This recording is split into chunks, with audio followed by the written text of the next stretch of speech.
Madame la ministre, depuis maintenant plusieurs mois, le port du masque pour les enfants est devenu une norme. Il convient de se poser des questions sur toutes les conséquences quant à la santé, mais également l'apprentissage du langage par des constatations de difficultés de compréhension, distinction parfois impossible des phonèmes, appauvrissement de la qualité des interactions. L'entrée dans la communication et le langage chez les plus jeunes s'appuie sur l'interaction directe, le mimétisme, l'observation des visages de l'adulte, plus particulièrement la bouche. L'intangibilité de la règle du port du masque chez les enfants et le personnel éducatif n'est assouplie que dans certains cas très spécifiques, comme dans les dortoirs, dans les internats. Le sport, par contre, continue à être pratiqué la plupart du temps masqué. Et dénoncer ici le cynisme dont peut faire preuve l'administration lorsqu'il s'agit de déshumaniser. Ces directives nocives pour les enfants sont aujourd'hui à mettre en perspective avec l'abandon du port du masque pour les enfants à l'école dans des pays comme la Belgique francophone ou dans certains Länder en Allemagne, suite à des positionnements politiques ou à des considérations juridiques, comme le jugement du tribunal de Weimar au mois d'avril 2021.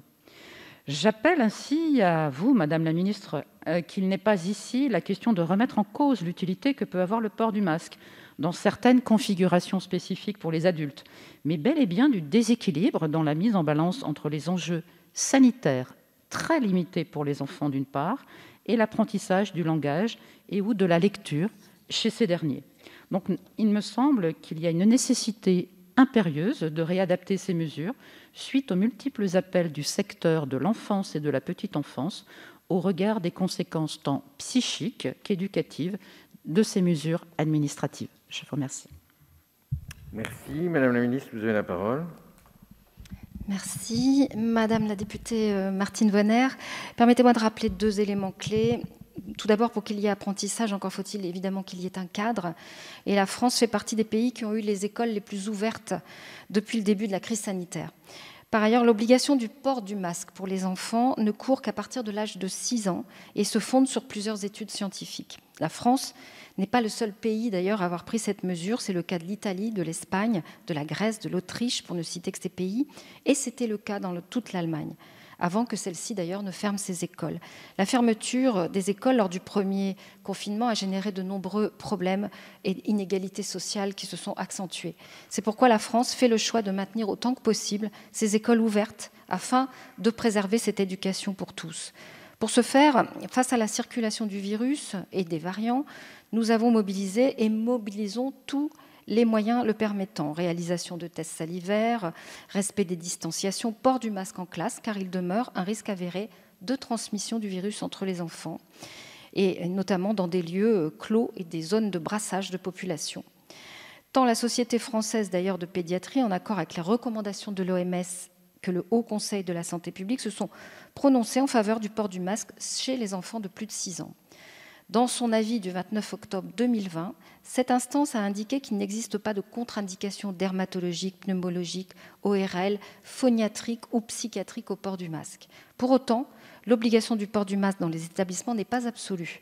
Les élèves de l'école maternelle, en plein apprentissage du langage, n'en portent pas et des masques inclusifs ont été mis à disposition de leurs enseignants. Un décret prévoit également des exceptions sur avis médical. À cet égard, les établissements accueillant des élèves atteints de surdité ou malentendants, pour lesquels l'obligation du port du masque constitue un obstacle, évidemment, à l'apprentissage, ont été dotés de masques adaptés. Lors de la prise des repas, de la pratique d'une activité sportive, le port du masque n'est pas non plus obligatoire. Dans ces situations, une attention particulière est apportée à la limitation du brassage, au respect de la distanciation. Donc face à cette crise que nous traversons, le maintien à l'accès de l'éducation, à l'enseignement pour les enfants est une nécessité que vous partagez probablement pour garantir l'apprentissage pour tous. Et c'est la priorité du gouvernement qui mobilise les moyens le permettant. Le port du masque à l'école y contribue pleinement. Merci. Merci. En réponse, Madame Vonner, vous avez la parole. Madame la ministre, je vous remercie pour ces éléments. Sachez véritablement que les parents sont très inquiets. Les parents nous contactent.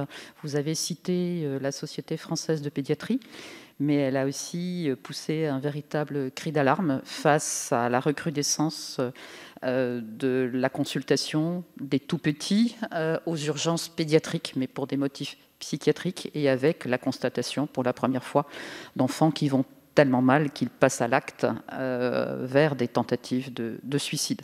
Donc sachez aussi qu'il y a aujourd'hui plusieurs mesures, on va dire, alors c'est très compliqué, de saturation en oxygène. Rien n'est bien probant. On sait que les enfants sont malheureusement, et je le dis, malheureusement adaptables, mais à cette heure, nous n'avons pas suffisamment de recul sur les conséquences à long terme, et peut-être conclure pour dire que l'Angleterre vient de décider de supprimer cette mesure pour les enfants à l'école à partir du 17 mai, et j'appelle vraiment à cette prise de conscience au niveau du gouvernement français. Je vous remercie.